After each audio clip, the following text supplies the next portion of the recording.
Everyone, কেমন আছো সবাই? আশা করি ভালো আছো, সুস্থ আছো। আমরাও বিন্দাস আছি। আজকে দেখতেই পাচ্ছ একদম রান্নাঘর থেকে ভিডিওটা স্টার্ট করলাম, তার কারণ আজকে বাজার আরে সব এসে গেছে, তো তাড়াতাড়ি রান্নাবান্না দিয়ে একটু বসে গেল। তো এই যে এখানে তোপসে মাছ এনেছে, তোপসে ফ্রাই হবে বেসন দিয়ে। আর এই যে এখানে এনেছে একদম গুঁড়ো মাছ, যেটা টকের জন্য এনেছি, কিন্তু জানি না যে টক হবে কি না। আর এখানে আছে দেখো গাং মোরলা, সাথে কাতলা। তো কোনটা কি হবে আপাতত জানি না, তো এগুলো এখন ভাজবো আমি। আর এই যে বাঁধাকপি কেটেছি, আলু আর অল্প একটু সিম দিয়ে বাঁধাকপির তরকারি হবে। এটা সোনাইয়ের খাবারের সবজি। এখানে ভাত বসে গেছে। আর এই যে পেঁয়াজ কুচি করেছি। ওই মাছ একটু তুলে দিয়ে আমাকে যেতে হবে এখন জল আনতে। তো আমাদের কলে 4-5 দিন হয়ে গেল জল আসছে না, তো সবাইদেরই মোটামুটি প্রবলেম হচ্ছে। কিন্তু সামনের বাড়িগুলোতে আসছে, আমাদের যেহেতু একদম ভেতরে আসছে না, তো ওদের ওখান থেকে জলটা আর কি কোণের বাড়ি থেকে তুলতে হচ্ছে আমাদেরকে। এবার 5-6টা লোকের জল কতটা লাগতে পারে খালি ভাবো।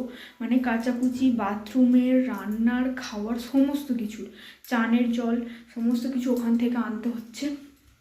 তো মা গেছে ভরছে, আমি যাব নিয়ে আসবো। তো সকালে অনেক জল তোলা হয়ে গেছে, এখনও আনতে হবে। কি বলো তো, ঘরে যখন মানে জল থাকে না কলে, তখন খালি হয়ে গেলেও কিছু মনে হয় না। এখন যেহেতু মানে লোকের বাড়ি থেকে আনতে হচ্ছে, তো জলটা একটুখানি কোনো কিছু খালি দেখলেই ছুটে আবার নিয়ে আসা হয়ে যাচ্ছে, যে খালি রাখা যাবে না।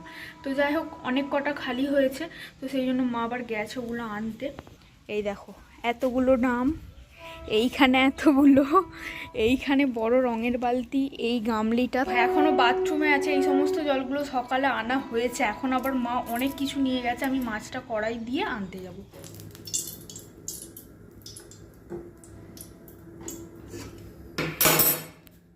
তো তোপসে ফ্রাইয়ের জন্য এই যেখানে আদা রসুনটা একটু পেস্ট করতে হবে।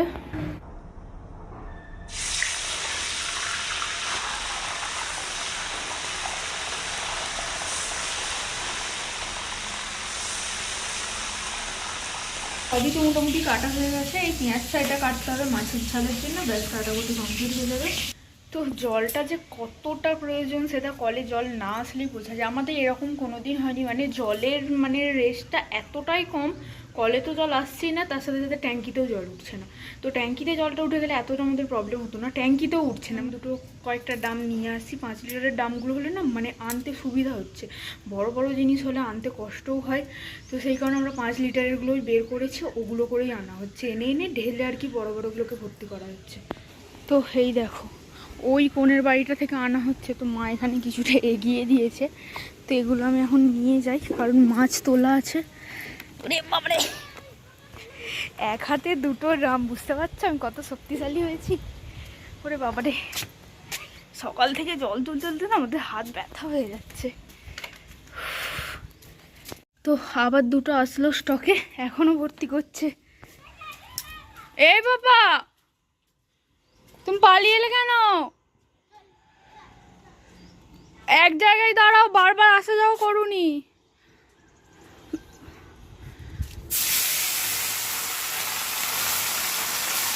শোনো, জল ভরা হয়ে গেল, তুই যে এসে গাড়িতে উঠে বললি এটা কার গাড়ি? তোর? তোদের কলে জল এসছে? ওর ঠাম্মা ওখান থেকেই ভরছে। বাবু পড়ে যাবি।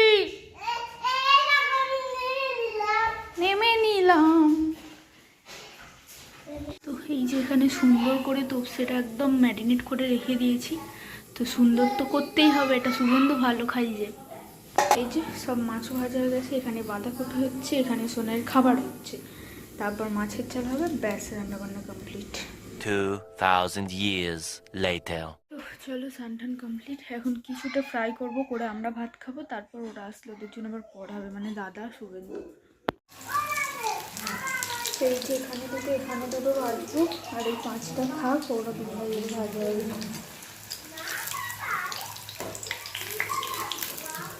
কি অবস্থা শুধু ভাবো। শুভেন্দু ফোন করেছিল, ওকে আমি বলেছিলাম ফিশ ফ্রাই হচ্ছে, তো বাড়িতে আসতে আমি এমনি এমনি বলেছি যে ফিশ ফ্রাই হয়নি, বলছে তাহলে ভাতই খাবো না। মানে এতটাই ওর ওটা ফেভারিট। তো যাই হোক, চলো ভাতই খাবে না বলেছি, ওকে এখন গরম গরম ভেজে দিই। উফ, ব্ল্যাঙ্কেটের ভেতরে একবার ঢুকে গেলে যে বেরোতে কতটা কষ্ট, কি বলবো, এত ঠান্ডা লাগে না।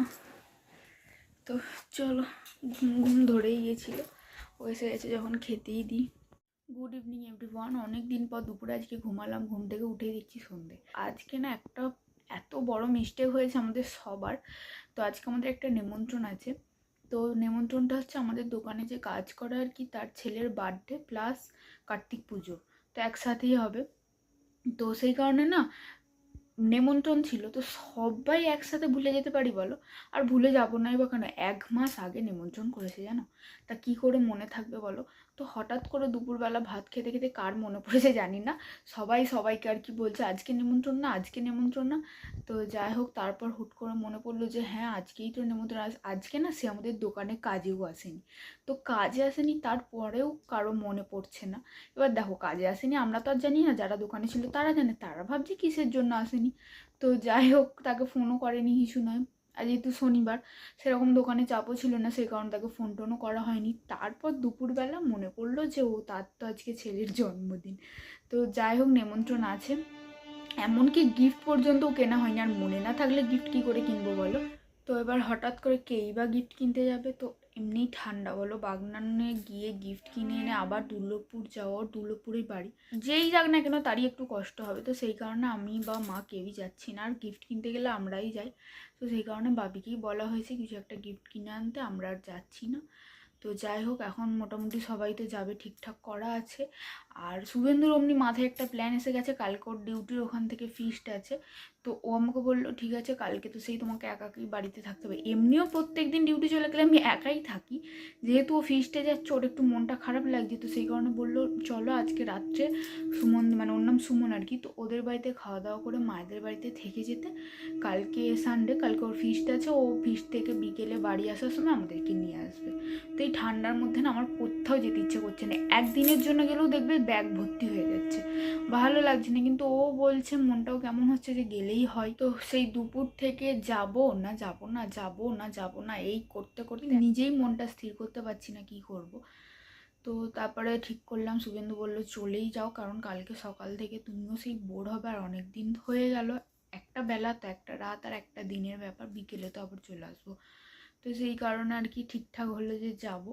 তো আমরা ভেবেছিলাম প্রথমে ওদের বাড়িতে খেয়ে তারপর মায়েদের বাড়িতে যাব, কিন্তু ওটা করলে হবে না, সোনাইকে খাওয়াতে হবে। তো সেই কারণে আগে আমরা ওখানে যাব, তারপর ওদের বাড়িতে খেতে যাব, আবার মায়েদের বাড়িতে যাবো। মানে ঠান্ডায় বুঝতে পারছো কী অবস্থা হবে, আর বাইরে তুমুল ঠান্ডা, ওরে বাপরে। তো এখন বাজে 6টা 5, শুভেন্দু গেছে চুল কাটতে সেই 4:30-র সময়, এখনও পর্যন্ত আসছে না। এরপর এসেও স্নান করবে, মানে বুঝতে পারছো এই ঠান্ডাতে। তো কিছু করার নেই, ডিউটির জন্য সকালেও যেতে পারছে না, আর কালকে যেহেতু ফিস্ট আছে চুলটাও কাটতেই হতো। তো সেই কারণে যে বিকেলেই গেল। আর আমাকে এখন বলে গেছে ব্যাগ ঠ্যাগ গোছাতে, আর আমার না ব্ল্যাঙ্কেট থেকে বেরোতে ইচ্ছে করছে না যে আমি ব্যাগগুলারে গুছাবো। তো এখন উঠেছি, সোনাইকে খাওয়ালাম। তো এবার ব্যাগ ট্যাগ সব গুছিয়ে রাখি, কারণ ও এসে স্নান করলে টক করে বেরিয়ে যাবো, কারণ গেটে দাঁড়ালে না মানে মাথা খারাপ করে দেয় ওইখানটাতে, এত বিরক্ত লাগে। তো জানি না আমরা যেই টাইমে বেরোবো সেই টাইমটাতেই হয়তো গেটটা ভরে থাকবে, প্রত্যেকবার এরকমই হয়। তো যাই হোক, অনেক বকবক করে ফেলেছি, এখন আমি ব্যাগপত্রগুলো গুছাই, যখন বেরোবো তখন তোমাদের সাথে আবার কথা হচ্ছে। তো চলো, আমরা রেডি হয়ে গেছি। এখন পাপা মেয়ে যা গান ঝুলেছে না, তো এই যে একটা শাড়ি পরেছি, শাড়ির ওপর সোয়েটার, মানে শীতকাল তো আর কি করবো বলো। তো এখন আমরা ফার্স্ট যাব মায়েদের বাড়িতে। তো এমনই টাইমে যাচ্ছি না, গেটে সম্ভবত দাঁড়াতে হবে, জানি না কি হবে। এখন বাজে 7টা 10, যদি গেটে দাঁড়াতে হয় না সে 8টার সময় গেট তুলবে, এই 1 ঘন্টা দাঁড়িয়ে থাকতে হবে। তো কিছু করার নেই, এখন বেরিয়েই যাই, যদি বাই চান্স তুলে যাই সেই আশাতেই যাচ্ছি। তো সোনাই জুতো পরছে, আমি হাঁপিয়ে যাচ্ছি এইটা পরে, আর এইটা না মুখে বাঁধলে না রাত্রের মধ্যে আমার অবস্থা খারাপ হয়ে যাবে, তো সেই কারণে বেঁধেই নিয়েছি। তো চলো বেরোই এখন। ওরা সোনার জুতো, হাঁপিয়ে যাচ্ছি দেখো এটা পরে কথা বলতে। তো এই যে আমাদের সোনাই রেডি, গলার কাছে ওকে একটা মাফলার মতো দিয়ে দিয়েছি। চলো, জুতো পরা হয়ে গেছে, ফ্রন্ট ক্যামেরায় করবো ওকে। তো চলো এবার বেরোই, চলো পাপা, চলো আমরা পাতা তুলবো। ওই রে দাঁড়া পাপা, পাতাটা তুলে আনি। তুমি পারবে না, অন্ধকার, দাঁড়াও আমি লাইট নিয়ে যাই।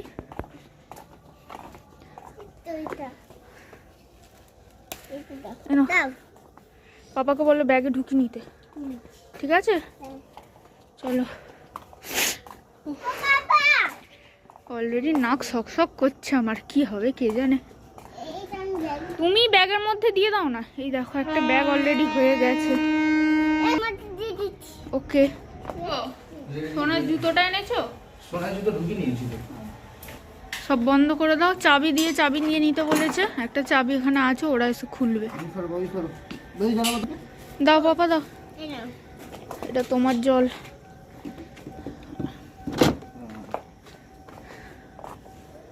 নাও।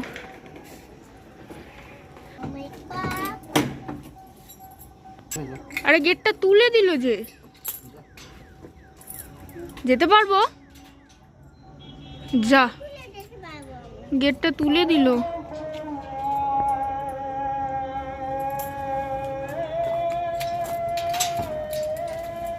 চলো চলো চলো। ফেলে দিয়েছে? যা, চলো এখন 1 ঘন্টা। বাড়ি থেকে দেখে এতটা আসার পর তোলা থাকে গো। যা,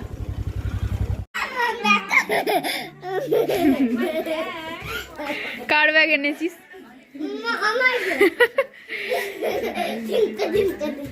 কালকে তো সানডে, স্কুল ছুটি, তাহলে তুমি কি করে স্কুল যাবে?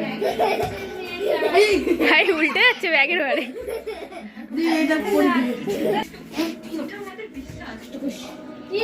এ বাবা একবারও টয়লেট করেছিস? ইচ্ছা করে বলছে এরকম করে, দাঁত চেপে চেপে। তার কাটা লাভ ফুল ভুলে গেছো?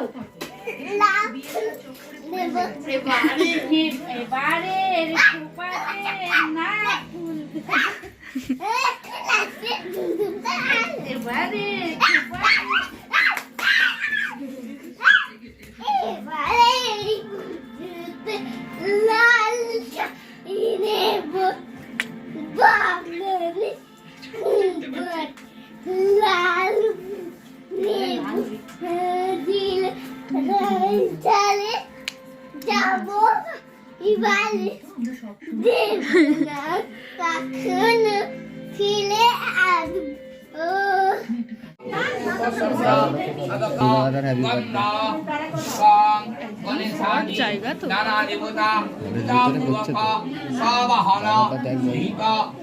কোলে বসে আছে।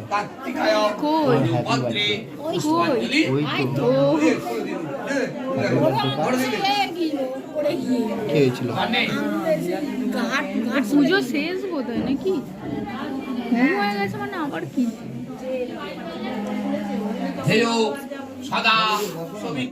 তোলে দাত্তি বলে দাও বাবা। এরা বাবা বেলুনটা দে, বলো আমরা মামাই চলে যাচ্ছি। বলে দাও মামাই চলে যাচ্ছি। ওপরে ওপরে ওপরে বলো মামাই চলে যাচ্ছি বলে দাও।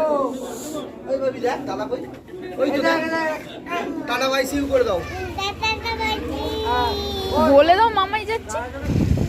ও এই বাউন্ডারি পুজো করে এলো না, এসে আবার হাততালি হচ্ছে কেন গো? গা গরম করছে।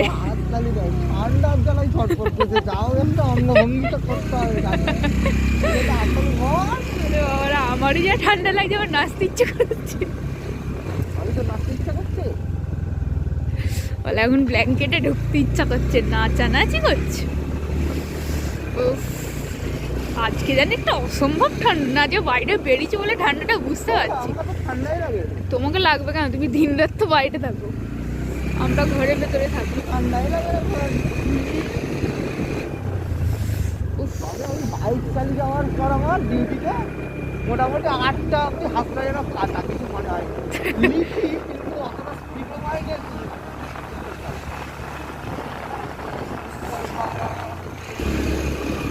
ও সাউপাড়া মরুভূমি। তোর পাপা একদম বিছানায় তুলে দেবে নাকি আমাদেরকে? তো ফাইনালি বাড়িতে এখন বাজে দেখো 10:30। এত কুকুর চিৎকার করছে কি বলবো তোমাদের। তো যাই হোক আমরা কি একটুখানি বসে, মানে ঠান্ডার জন্য না তেমন একটা লোকজনও নেই, মানে অনেক লোকই বলেছিল সবাই খাচ্ছে খাচ্ছে বেরিয়ে যাচ্ছে। তো আমরাও খেয়ে দিয়ে একদম ছটাং বাড়ি। আর একটা দিনের জন্য এসেছি, তো শুভেন্দু যখন বাড়ি যাচ্ছে একটু বাড়ি যেতে ইচ্ছা ছিল। কিন্তু বাড়ি তো নিয়েও গেল না। তো যাই হোক এসে শাড়িটাকে চেঞ্জ করছি, অনেকক্ষণ ধরে পরে আছি, তো খুব অস্বস্তি হচ্ছিলো। তো যাই হোক এখন ব্ল্যাঙ্কেট ডাকছে। আজকে ভিডিও এখানে এন্ড করছি। ভিডিওটা কোথাও কিছু ভালো লাগলো অবশ্যই একটা লাইক করেন, আমার চ্যানেলে যারা নতুন তার চ্যানেলটা অবশ্যই সাবস্ক্রাইব করুন। আচ্ছা পরে কোনো ভিডিওতে, ততক্ষণ পর্যন্ত ভালো থেকো, সুস্থ থেকো, টাটা সবাইকে।